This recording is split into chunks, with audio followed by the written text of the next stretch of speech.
जो अधिकारी काम नहीं कर रहे पिछले 10 साल से, पूरा दिल्ली का सिस्टम एकदम ठप हो चुका था और ऐसा हो गया था कि वो कभी भी कोलैप्स हो सकता था। एक तो हमने नाले देखे, तो अभी जितने भी दिल्ली में नाले हैं, हमारा जितना उनको ट्रीटमेंट की कैपेसिटी होनी चाहिए थी वो कम है। हम अपनी ट्रीटमेंट कैपेसिटी को बढ़ा रहे हैं। हमारी कोशिश है कि सारे पानी को जो भी यमुना में आकर गिरे वो 100% पानी ट्रीट हो।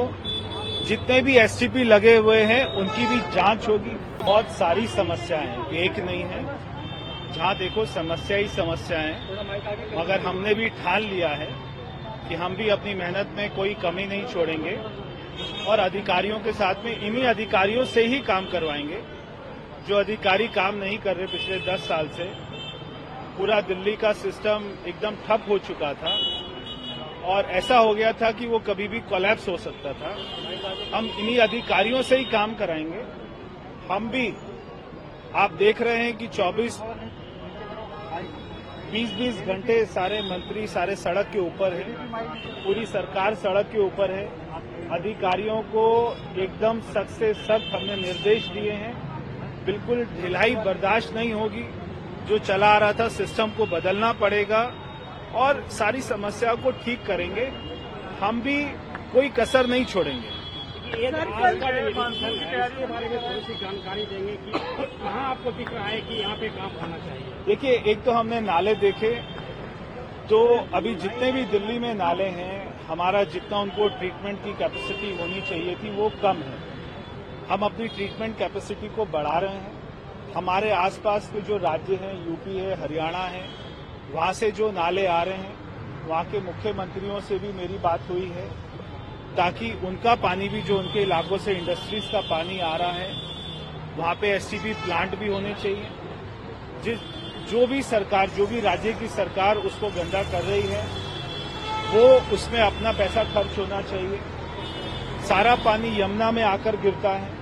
हमारी कोशिश है कि सारे पानी को जो भी यमुना में आकर गिरे वो 100% पानी ट्रीट हो। जितने भी एसटीपी लगे हुए हैं उनकी भी जांच होगी। क्या वो अपनी कैपेसिटी पे चल रहे हैं या नहीं चल रहे, क्या उनका क्वालिटी वो पूरा ठीक है या नहीं है।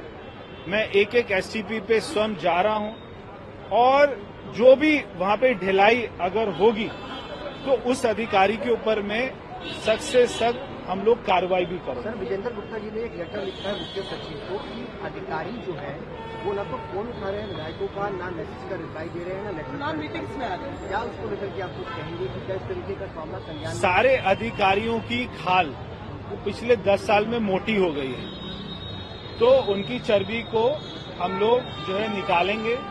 सबको दौड़ा रहे हैं सड़कों के ऊपर में, मैं भी दौड़ रहा हूँ, वो भी दौड़ रहे हैं, तो हमें भी पसीने आएंगे, उनको भी पसीने आएंगे। तो जब उनको पसीने आएंगे तो चर्बी कम होगी, तो खाल पतली होगी, तो काम करना पड़ेगा। लेकिन सर, हमने देखा 56J में अधिकारियों के खिलाफ कार्रवाई भी होती रही है पिछले दिनों में। क्या आपकी सरकार भी ऐसी कोई प्लानिंग में है कि जो अधिकारी काम नहीं कर रहे 56J में? देखिए, ये अधिकारी जब तक इनको नौकरी नहीं मिलती थी तो ये नौकरी के लिए भागते थे। जब इनको नौकरी मिल गई, अब ये काम नहीं करना चाह रहे हैं, तो आपको तनख्वाह भी पूरी मिल रही है और ये जनता के पैसे से मिल रही है, तो जनता का काम तो करना ही पड़ेगा। जनता का काम हमारे लिए सर्वोपरि है। ये दिल्ली कोई एक अपना साधारण सा राज्य नहीं है, ये भारत की राजधानी है, तो उसको राजधानी की तरह ही हमको बनाना है। सर, समर एक्शन प्लान को लेकर आप लगातार मीटिंग्स ले रहे हैं, उसमें कोई अपडेट जो आप बताना चाहेंगे? हर तीसरे दिन हमारा समर एक्शन प्लान को लेकर मीटिंग होती है। 3 दिन में क्या कार्रवाई हुई, अगले 3 दिन में क्या होगी, कहां पर परमिशन अटकी पड़ी है, कहां पर एनओसी अटकी पड़ी है, बिजली विभाग से या कोई पर्यावरण विभाग से या कोई कोर्ट के अंदर में स्टे है, तो हमारी अपना डे टू डे बेसिस पे मॉनिटरिंग हो रही है। धीरे धीरे हम सारे सिस्टम को ऑनलाइन के साथ में जोड़ेंगे। हम अपना आईटी कंसल्टेंट की मदद लेंगे। हम अपने ऑफिस में डैशबोर्ड बनाएंगे। पूरी दिल्ली को हम ऑनलाइन मॉनिटर करेंगे कि कितना सिल्ट कहाँ जमा है, कितना उठ रहा है, कितना वो डंप यार्ड पे जा रहा है, कितना एसटीपी प्लांट कार्रवाई कर रहे हैं, कितना कैपेसिटी पे चल रहे हैं, क्या क्वालिटी निकल रही है। हर चीज की 24 घंटे मॉनिटरिंग होगी अधिकारी नहीं चाहते कि मॉनिटरिंग हो।